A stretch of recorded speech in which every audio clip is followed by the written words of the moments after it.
What's going on? This is Ryan with Automatic Comics, and up next I have got two boxes here, some awesome books that I just got back from CGC. Delivery person actually delivered them initially to the wrong house. Glad I got them though, and now we can take a look at these. Some incredible books in here, so I'm really excited about this. Let's check these books out.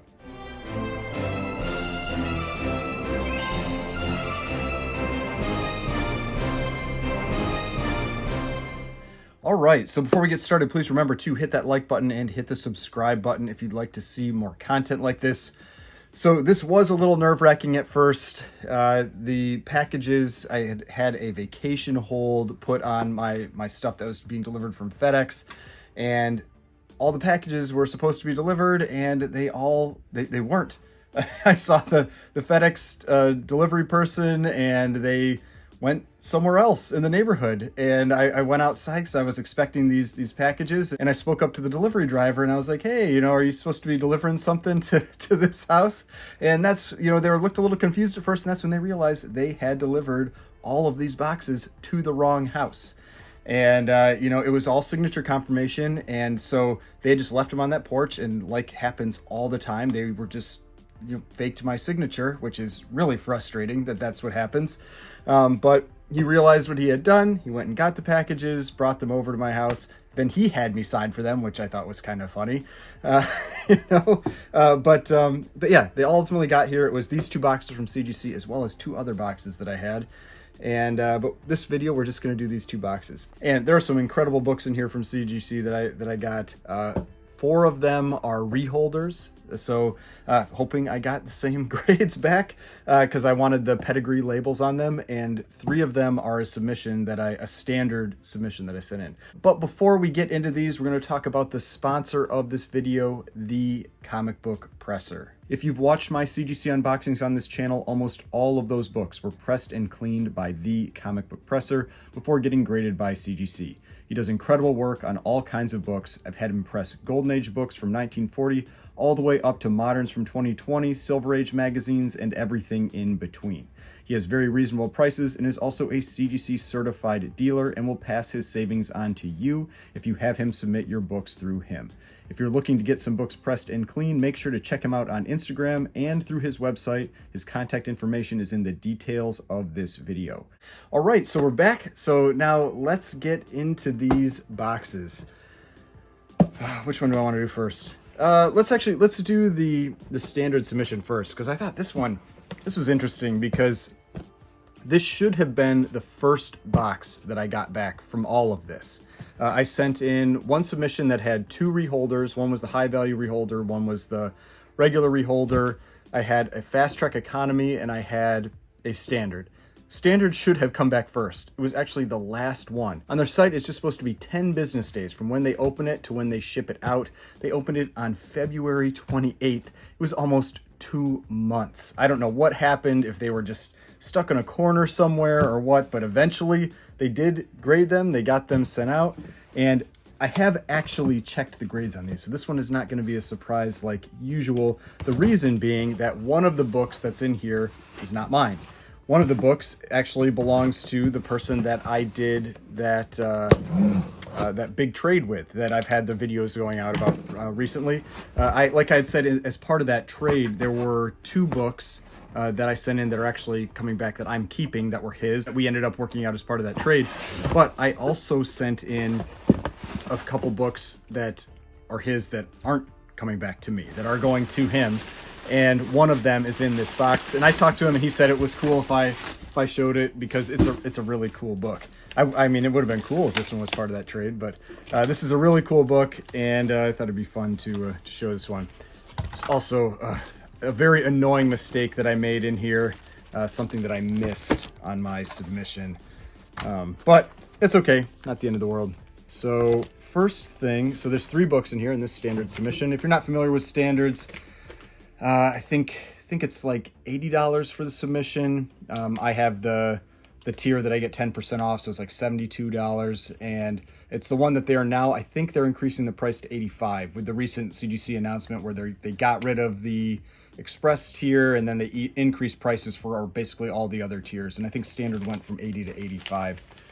But I'll show the book that is his first. Really cool one. And yeah, just looks really, really nice. This is Strange Mysteries number 15. And I actually have a lower grade copy of this one. This one is really nice though, a 5.5. Really, really cool skull cover with the black background. And this one has this really cool date stamp on it, November 25th.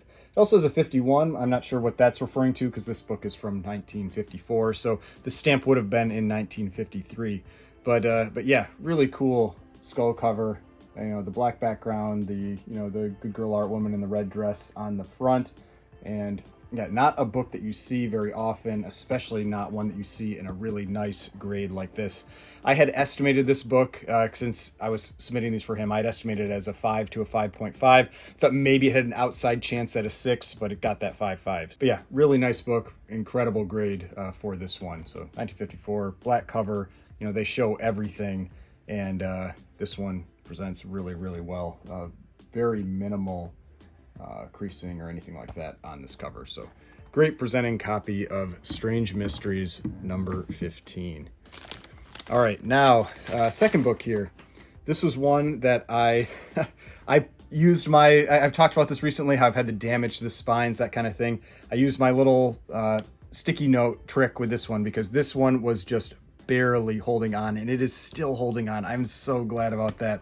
I thought that this spine had a pretty good chance of being completely separated. It probably would have gotten the same grade regardless, but I'm just happy that it has that little connection there. So this is a pretty rare book, not one that you see very often. Happy it fit inside the normal slab. This is Super Mystery Comics number 3. This is from volume 1. So Super Mystery Comics is one of those that I've talked about that a lot of these books I feel like are a little underappreciated.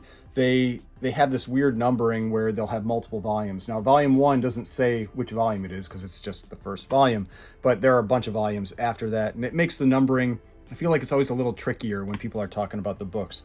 But this is one of the cooler covers from the run, and it's issue number 3. It's also, the first appearance of the Black Spider. I don't even know who the Black Spider is, so that's okay. But the main thing here is, you've got the Good Girl Art bondage type cover on the front here. I believe this is Magno. That's on the front, this guy, Magno right here. I think that's who that character is. And, but yeah, really, really cool cover. And it presents really well for a 1.5.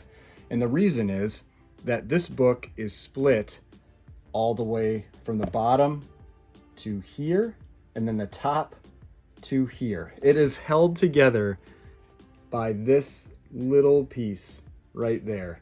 Just that tiny little section that's about like 3/4 of an inch. And that's why I put that sticky note on the book, and I was like, this is a very fragile spine. Well, not really fragile, but just barely holding on. And so I wanted them to be careful, and they definitely were, and it is still held together, which is great. This one also has a pretty cool date stamp on it because this book is from 1940. So you can see right there, August 14th, 1940. And so yeah, I think that's a really cool date stamp, a really nice presenting copy of this. This book is expensive in all grades. This is a really pricey book because it's just extremely rare. And to have one that actually presents this well, even though it's a low grade, is pretty cool. I'm really happy with this, getting a 1.5. I believe I estimated this one as a 1.5 and I got the 1.5. So I was pretty happy with that. And yeah, just looks really great. I'm very happy about this one. I rarely ever see that book come up for sale. I think there was a pretty nice one that came up on Heritage relatively recently. Yeah. Oh, this is cool. So this is actually one of the new magazine slabs. I haven't seen one of these in person yet. Now this one, you will see what my mistake was. I think I thought it was tape, but it wasn't. It was apparently glue, and I would have just ripped the cover off so I could have gotten the blue label. This is this All Flash number 1. So I knew it was going to be a 0.5, and I knew it was going to be brittle pages. If you remember when I showed this book, when I got it raw, I was flipping through it, and you could actually see some little pieces flicking off. It is a brittle book. I was pretty sure it would end up in one of these larger cases, but this is this new magazine case. This is really nice. It feels exactly like the normal CGC like comic slabs, but it's the magazine size. This is great. I really like these. This is the first time, like I said, I've ever been able to hold one. Does not feel flimsy or anything like the prior magazine cases. This is great. Maybe, I wonder if this is the reason that everything got held up, was because they were putting it into a magazine case and they're just switching over to these new ones. But you can see on the note there, it says cover reattached with glue to page 1. This book, I knew it was a 0.5. Everything, like nothing is attached on the interior. It's like all loose. I would have just tore the cover off, like detached it from that front page. I thought it was, I think I thought it was tape. And so I didn't realize it was glue. And so I get the C1. Not that it really matters. When you're down at a 0.5, a purple label, especially when it's something like this, is going to sell for basically the same as the blue label. I mean, some people are going to be picky about it and they're not going to want the purple label, but I'm not going to discount this book because of that. Because I know all you'd have to do is just crack it out and just tear the cover off, and then you get a blue label. So, but yeah, it is complete. That was the big important thing to me. I remember doing the page count of this, and it was just like, because it's so fragile inside, but it is complete. So All Flash #1, 1941, first solo Flash title. So yeah, pretty cool. And yeah, so I mean, it looks fine. You know, yeah, it's got the purple label. Yeah, it's brittle pages, but it's all there, which is pretty cool. So this is All Flash #1, 0.5 brittle pages, glue. I am annoyed with myself that I missed that. I shouldn't have missed that, but hey, you know, I'm pretty sure I thought it was tape. I just didn't even think that it was glue. All right, now for the reholders. Now these, I have some cool books in here. I am pretty happy about this. So as long as everything is the same, I did not check the grades on these. Now they should stay the same. I think I've never had one where I've gotten a reholder where it's ended up getting a different grade. I know other people have. I don't know if they always will reach out to you if it's going to be a different grade or what, but nobody reached out to me, so I'm hoping they're all the same. I'm also hoping that they all have the gold labels, because that was the main reason that I resubmitted these. I wanted those new gold labels because I like the way they look. I think they really make the books pop, and 2, maybe 3 of these were the really old CGC labels, where they're the ones from like the year 2000, where they look completely different, and I wanted the new ones. So first one here, this is one I picked up relatively recently, and this is a Davis Crippen book, and so that's the let's see, there's a scratch on this. I might be sending this one back. I think I'm going to send this one back. I'm going to have them recase this. This scuff is just really bad. I'm usually not picky about this, but this, yeah, I'm going to be reaching out to them. That's too bad. But that's why I like to check these. And yeah, I'm going to have them. This one, basically, I'll have it done as a mechanical. And unfortunately, it's going to take probably another like 2 months to get the book back. But I'll show it, and I'll show you why. I'm going to get this one recased, and we'll hopefully none of the other ones will need it too. But this is Sunny #13. These are these Good Girl Art covers that are done by L. Feldstein, and this one is, like I said, a Davis Crippen or D copy, which is one of the more well-known pedigrees out there. And this is actually the highest graded copy on Census, if I remember correctly. 7.5 is actually the highest graded copy on Census for this book. And, you know, it looks real great with that, that pedigree label. But you can see what I'm talking about here. This is a huge scuff. It goes all the way from here up to the top, and it scratches through the hologram basically all the way to the top. So I mean, this scuff is like, I mean, I'm usually not picky about this stuff. Like if I had bought this from someone else, I wouldn't say anything about it, but I mean, I just paid a bunch of money to get this thing reholdered, and then to have that on there is, you know, and it's not just that one. It's like, it's all, there are a bunch of scuffs all over this case. Let's see if there's any more on the back. I don't care about stuff on the back, but yeah, I mean, there's just, I don't know. That's something I don't want to see there. So I am definitely going to be contacting them to have this one done as a mechanical and get it recased again. So that's not the best way to start this one off. But now these ones, please don't make me have to send these ones back. Okay, this one looks great. All right, now two of the other books that are in here are the Okajima Pedigree books that I have that I wanted to get recased because they had the really old labels. And so this one, it is definitely the same grade. This is Rangers Comics number 40 in an 8.5. Now you can see it clearly has the Okajima pedigree right there. Whereas it used to be the really old label, and you could barely even tell that they were pedigrees then. They just had really tiny like Okajima written on the side here. And yeah, looks great. I don't see anything, I'll check these carefully now. I don't see anything wrong with this one. And this one's got this cool date stamp on the back too, February 4th, 1948. Now, I've talked about the Okajima pedigree a number of times on this channel before, but if you're new to the channel, haven't heard about it before, basically Okajima pedigree was a woman that was in one of the Japanese internment camps in the US during World War II. And just the really, unique thing with this pedigree was that she was collecting comics during that time. She was going and buying, it was like 2 or 3 comics a week, something like that. And she managed to keep them and kept them in very good condition. Now, this is from 1948. So this is after she was out of the internment camp, and she continued to collect after that. And they are just known for being pretty decent condition copies, but also very nice page quality. In this case, it's off-white to white from 1948. And it's just a great fire hair cover. And yeah, looks great with that gold pedigree label. But this is, to me, this is the most significant of the pedigrees. It's also the smallest of the pedigrees. Total books that were thought to be part of it were about 1,000 or a little over 1,000, but known books, there are only around 300. So most pedigrees are multiple thousands of books. I've talked about this before. The Mile High was something like 20,000, I think like 18 to 20,000. The Promise Collection pedigree that came out recently, that one was about 5,000.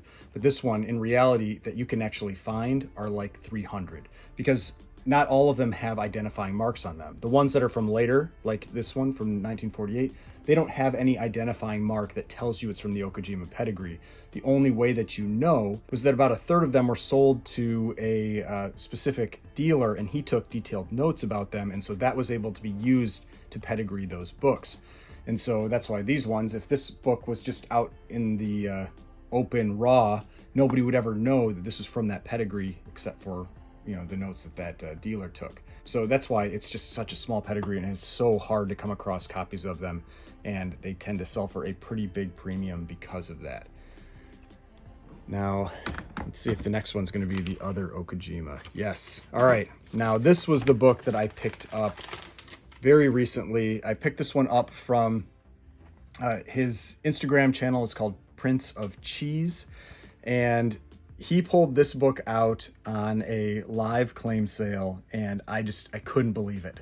And so, because I had been looking for an Okajima pedigree book from when she was in the internment camp for years, probably 2.5 years now. And you never see them. They never come up for sale. There have been a couple that sold on Heritage recently, and they went for just crazy crazy numbers. I tried to win one of them, and it blew away anything that I was able to pay. And so I was really happy to be able to pick this one up. I remember he brought the book out, and he was like, "Oh, it's from the Okajima pedigree." And I was like, "Oh my gosh, that's from 1944." And so I was ready to pay, just about anything at that point to get this book. So this is WoW Comics number 29.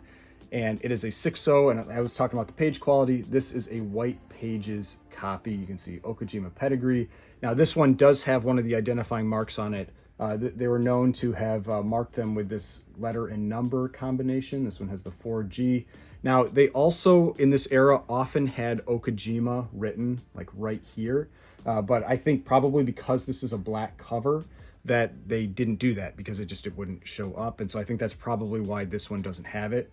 Now, this book definitely hadn't been pressed. You could see There were pressable defects that I was considering, like you can see up in the corner here, and then some stuff along the spine that I was considering maybe resubbing. But the one thing that really concerned me was it has this little hole in the back here and a little bit of kind of like staining. And so I wasn't sure how much better it could do. Maybe it could get a 6.5, maybe it could get a 7, but I didn't really want to risk it. And so I decided, you know, to just keep it as the 6.0, because with books like this and, you know, like this, the value in the book is not really the book itself. The value in the book is the pedigree. It's the history from that pedigree. And so if it was a 6.0 versus a 7.0, you're not really getting a big jump in value from the grade of the book. Really, it mostly comes down to that this is an Okajima pedigree book from when she was, you know, in the internment camp, which is extremely rare. And this is one that is firmly on my keeper list. Now that I have this one, I don't know, I may end up letting the Rangers comics go, because I had really wanted one from, you know, this time period. But we'll see. I haven't decided yet, but they are both temporarily at least on my keeper list. This one is firmly on there. I mean, there's always a chance that it could come off if I found, you know, a different Okajima book from that period, but that is, I mean, it took me years to get this one, and it was just luck that I was watching that claim sale at the time when it came up for sale. So, but yeah, very, very happy to have this. WoW Comics, number 29. You know, Mary Marvel cover, and the black cover looks so good with this gold label. That was the other big thing, is that you know, the black covers, like I have that Detective Comics 168 Promise Collection, First Red Hood, and with it's the pedigree label looks so good against the black cover, and same thing here. It really, really pops. All right, so now the last book, and you know, can't go through these without having some pre-code horror, because I'm always talking about pre-code horror, and that's what this one is.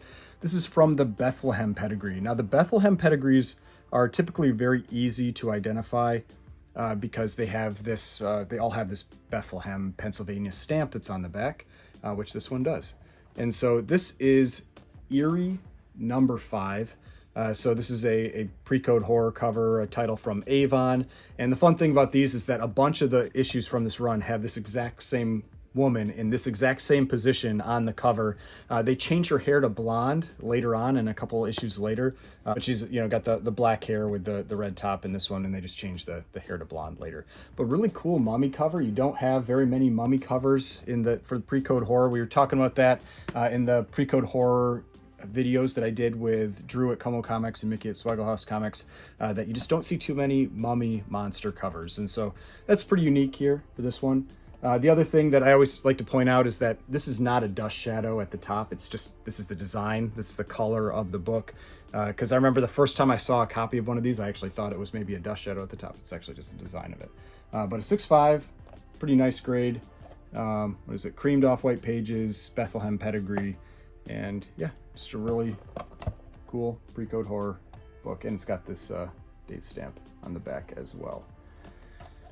Yeah, that's everything. This one has a little scuff, but not enough that actually, you know, worries me. You know, you can see like there's just this, there's a tiny scuff down there on the bottom, but that's not something that I'm really concerned about. Not worth the hassle to me of sending it back, but I am definitely going to be, unfortunately, reaching back out about that Sunny book to make sure that I get that one reholded. It's just a big deterrent on the display of the book, especially because it's the highest graded copy on the census. I want to have it look as nice as possible. So those are all the books. You know, definitely the one I'm happiest to have back is this one, this WoW Comics number 29, the Okajima pedigree. Just super cool to have this one. If you enjoyed this, saw some books maybe that you haven't seen before, some cool stuff, make sure to hit that like button, hit the subscribe button. Also, remember, make sure to go check out the comic book presser. I've got his contact details in the description of the video if you need any books pressed, cleaned, sent off to CGC, all that kind of stuff. I've got a 45 book submission that I had sent to him that he just recently sent off to CGC, so I should hopefully be getting those back over the next month or so. And so I use him. I think he does a fantastic job. I'm not going to recommend someone that I don't, you know, use myself. So again, if you'd like to see more content like this, videos over here, Subscription button should be right around here, and I will see you in the next video.